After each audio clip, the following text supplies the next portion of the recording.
मित्रों, मैं राजकुमार पांडे अपने लोकवार्ता चैनल के माध्यम से आज हम लोग बात करेंगे देश के सबसे चर्चित और सबसे एलिट क्लबों में गिने जाने वाले दिल्ली जिमखाना क्लब की। मित्रों, इस क्लब में एंट्री ही रसूख की पहचान है। इसमें एंट्री के लिए काफ़ी लंबे समय तक इंतजार करना पड़ता है। इस क्लब में एंट्री देश के IAS PCS अधिकारी, सेना के उच्च अधिकारी, मंत्री, न्यायालय से जुड़े हुए रसूखदार लोग, बड़े बड़े बिजनेसमैन हो या फिर आपके पास खूब पैसा हो, तभी आप इसमें एंट्री कर सकते हैं। आम आदमी की इसमें कोई एंट्री नहीं है। आम आदमी एंट्री ले ही नहीं सकता, बस वो वहाँ के दरवाज़ा देखकर ही संतोष करेगा। इस जगह को लेकर अब सरकार और क्लब आमने सामने हैं। इस क्लब से अंग्रेजों का इतिहास जुड़ा हुआ है। मित्रों, 113 साल पुराने इस ऐतिहासिक क्लब को केंद्र सरकार ने आदेश दिया है कि वह 5 जून तक अपनी जमीन को खाली करे। सरकार का कहना है कि यह इलाका राष्ट्रीय सुरक्षा, सरकारी इंफ्रास्ट्रक्चर के लिए जरूरी है, जबकि यह क्लब और उसके सदस्य इसे अपनी विरासत और पहचान पर हमला बता रहे हैं। एक ऐसा क्लब है जिसमें अमीरी की परिभाषा को गढ़ा है। इस क्लब में जिस प्रकार की व्यवस्था है, खान पान की व्यवस्था हो, खेल कूद की व्यवस्था हो, मौज मस्ती की व्यवस्था हो, उसे आम आदमी स्वप्न में भी अनुभव नहीं कर सकता। दिल्ली के लुटियंस जोन्स में स्थित दिल्ली जिमखाना क्लब की स्थापना 1913 में ब्रिटिश दौर में हुई थी। उस समय इसका नाम इंपीरियल दिल्ली जिमखाना क्लब था। आज़ादी के बाद इसके नाम के आगे से इंपीरियल शब्द को हटा दिया गया। यह क्लब लंबे समय से देश के बड़े बड़े रसूखदार, प्रभावशाली लोगों का केंद्र माना जाता रहा। यहाँ पर सदस्यता प्राप्त करने के लिए दशकों इंतजार करना पड़ता है। यानी अगर आज आप 21 साल के हैं तो मान लीजिए कि आपको 15 साल 20 साल आपको लगेगा इसको सदस्यता प्राप्त करने में।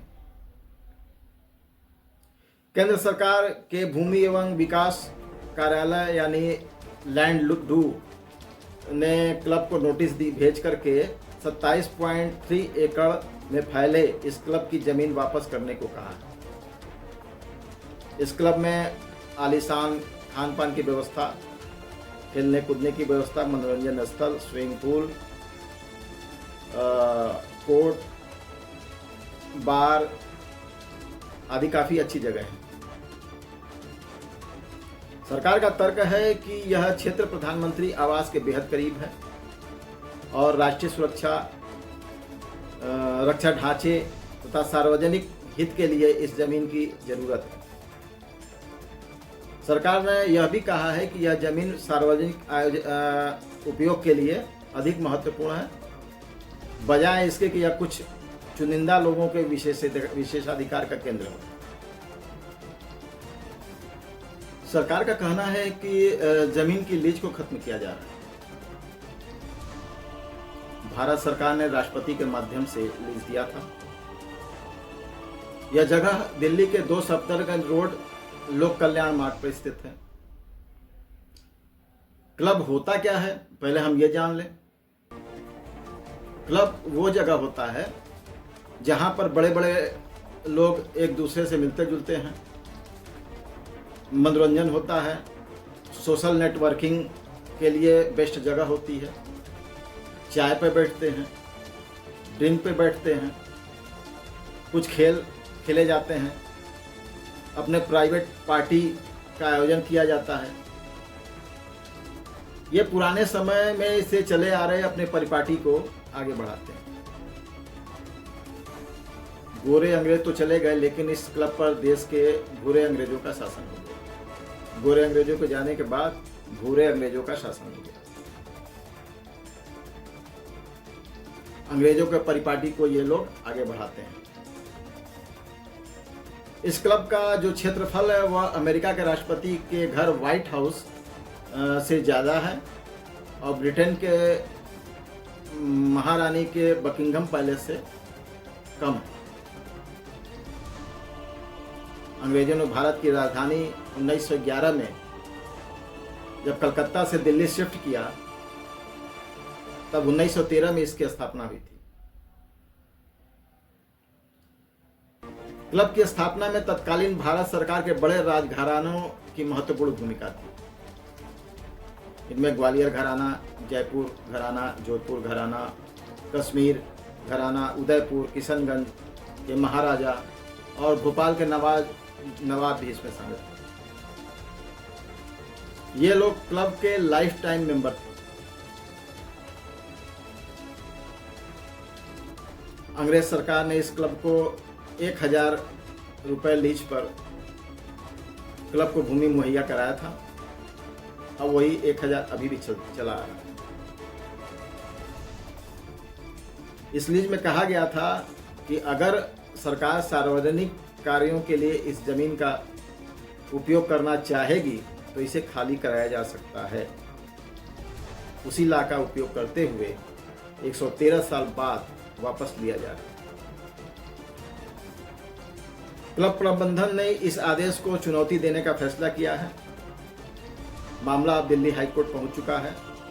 सुनवाई 26 मई को होनी है। इस क्लब की जो डिजाइन है वह रॉबर्ट रसेल ने की थी। लुटियंस जोन्स का जो डिजाइनर थे वो भी रॉबर्ट रफेल ही थे, रसेल थे, रॉबर्ट रसेल थे। इस क्लब में जो स्विमिंग पूल है उसके पीछे भी एक कहानी। उस समय के तत्कालीन वाइसराय लॉर्ड विलिंगटन की पत्नी लेडी विलिंगटन को स्विमिंग करने का शौक था, तो उन्होंने इस क्लब के अंदर स्विमिंग पूल का निर्माण कराया था। लेकिन इस क्लब में भारतीयों का प्रवेश बैन था। इस क्लब के मुख्य द्वार पर ही लिखा गया था कि इंडियन और कुत्तों का प्रवेश प्रतिबंधित। इंडियन जाते थे अंदर तो बंगलों में नहीं जा सकते थे, वो मैदानों में ही रह सकते थे। जो घास के मैदान थे बस वहाँ ही उनकी एंट्री थी। वो महलों में उसके अंदर जो बने हुए हैं, रिसोर्ट बने हुए हैं और स्विमिंग पूल बने हुए हैं, वहाँ पर वो नहीं जा सकते, उनको अलाउ नहीं था। और यह परिपाटी आज तक चली आ रही है।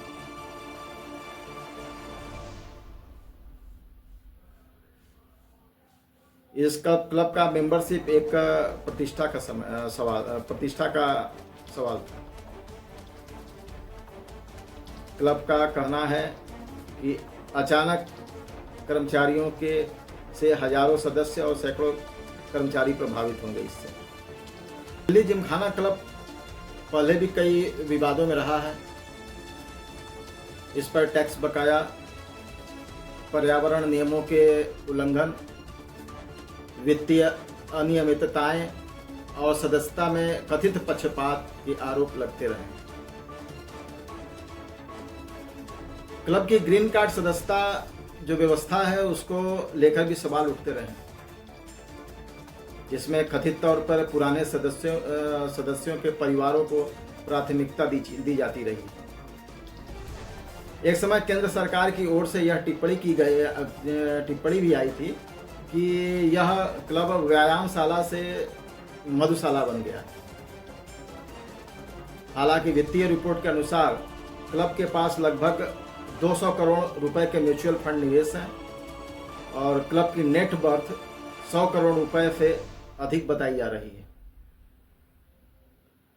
रिपोर्ट में यह भी सामने आया कि खेल गतिविधियों की तुलना में क्लब के खाने पीने और पार्टियों में ज़्यादा कमाई होती है। तो यह सवाल अब भी सिर्फ एक क्लब का नहीं है। सवाल यह है कि क्या देश के पुराने एलिट संस्थाओं का दौर बदल रहा है? क्या सरकार सार्वजनिक जमीन पर बने ऐसे विशेष क्लबों को नए नजरिए से देखती है?